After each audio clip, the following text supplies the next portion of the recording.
Yes, salut c'est Tonio et dans cette vidéo, je vais te donner un certain nombre de formules, en fait, à la limite de formules exigibles par le programme. Donc c'est pas des formules qui figurent explicitement dans le programme, et c'est des formules que beaucoup d'élèves ne connaissent pas. C'est-à-dire que si toi tu passes en première, il y a peu de chances que sur les formules que j'ai données, tu les connaisses toutes.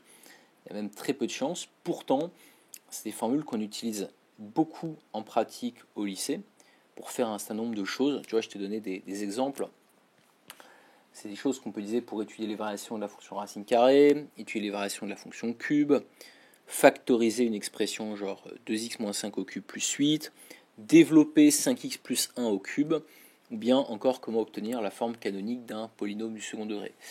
Donc tu vois, tout ça c'est une liste, pas du tout exhaustive, hein, tu vois, je vais mettre chacune des questions sur la gauche, et pourtant, chacune de ces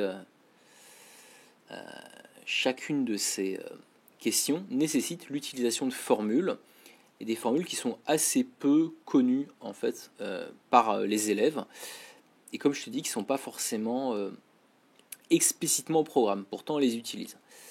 Donc moi, dans cette vidéo, je vais te donner des formules que tu ne connais peut-être pas, et je vais te poser un certain nombre de questions sur ces formules. Et je vais te les présenter. Voilà. Alors, par exemple, pour étudier les variations de la fonction carrée sur R+, tu vas avoir besoin d'une formule qui s'appelle la formule de conjugaison. Formule de conjugaison, c'est quoi?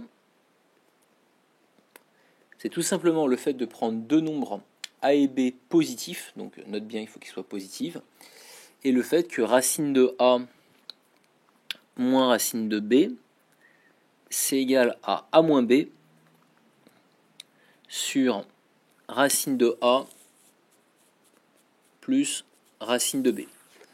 Ça s'appelle la conjugaison. Voilà. Donc c'est quelque chose que tu vas utiliser parfois pour étudier des variations, parfois pour résoudre des équations, parfois pour simplifier des expressions avec des radicaux et dénominateurs. Donc ça, c'est formule de conjugaison. Parfois, tu auras aussi à manipuler des cubes. Et tu vas avoir besoin d'une formule qui est la factorisation de a cube moins b cube.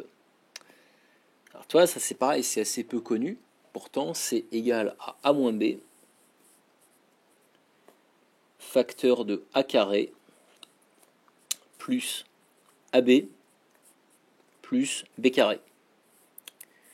Voilà, j'imagine que tu la connaissais peut-être pas, pourtant c'est quelque chose d'extrêmement utile. On a aussi, par exemple, le fait de factoriser une expression de la forme 2x moins 5 au cube plus 8. Donc tu vois, un cube plus 8 qui est aussi un autre cube. 8 est un cube. Et donc, la question que j'ai envie de te poser et que je te pose et que je te propose de répondre en commentaire, c'est comment se factorise a cube plus b cube. Donc là, je ne vais pas te donner la réponse explicitement ici. Je te propose de l'écrire en commentaire. Et pour répondre à cette question-là, essaie de faire le lien en fait avec ce que j'ai écrit avant, c'est-à-dire comment tu pourrais factoriser a cube plus b cube à partir de a cube moins b cube. Voilà.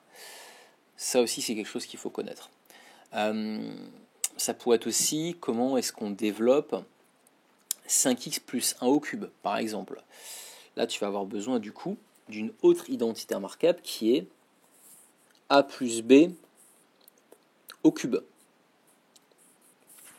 Alors, a plus b au cube, c'est quoi? C'est a cube plus 3a carré b plus 3b carré a plus b cube. Voilà, ça c'est une chose. Je crois que la première fois que j'avais vu cette formule, c'était en seconde. Mais encore une fois, dans pas mal d'exercices, moi j'ai des élèves qui ont des fois des exercices à faire en classe, il faut développer un cube. Pourtant, la formule du cube n'est pas connue. D'ailleurs, question que je te pose, combien vaut a moins b au cube? Comment tu pourrais utiliser ce que tu as appris dans A plus B au cube pour développer A moins B au cube. Donc ça, c'est une question que je te pose. N'hésite pas à répondre en commentaire à cette question. Ensuite, il y a une autre formule, enfin il y en a d'autres, mais je t'en propose ici 1, 2, 3, 4, 5. Comment obtenir la forme canonique d'un polynôme du second degré? Alors là, il y a une formule que j'utilise qui est assez rare. Je t'avoue qu'elle figure dans aucun cours. Pourtant, elle est extrêmement puissante, ce que j'appelle la formule magique. Et c'est la formule suivante. Donc on va prendre x carré plus un coefficient a fois x avec a différent de 0. Et bien en fait, x2 plus ax, c'est x plus a sur 2, le tout au carré, moins a sur 2 au carré. Et ça, c'est une formule dont je te reparlerai dans les épisodes de première, notamment sur le second degré, et je te montrerai à quoi sert en pratique cette formule. D'ailleurs, ça marche pour plus, mais aussi pour moins. x2 moins ax, c'est x moins a sur 2 au carré, moins a sur 2 au carré.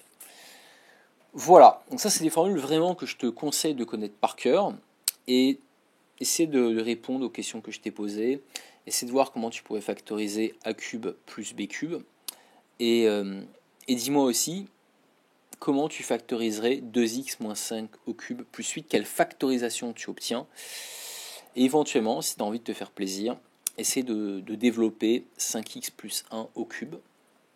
Est-ce que d'ailleurs tu vois d'autres formules? Est-ce qu'il y a d'autres identités que tu penses être intéressantes? N'hésite pas non plus à le dire en commentaire.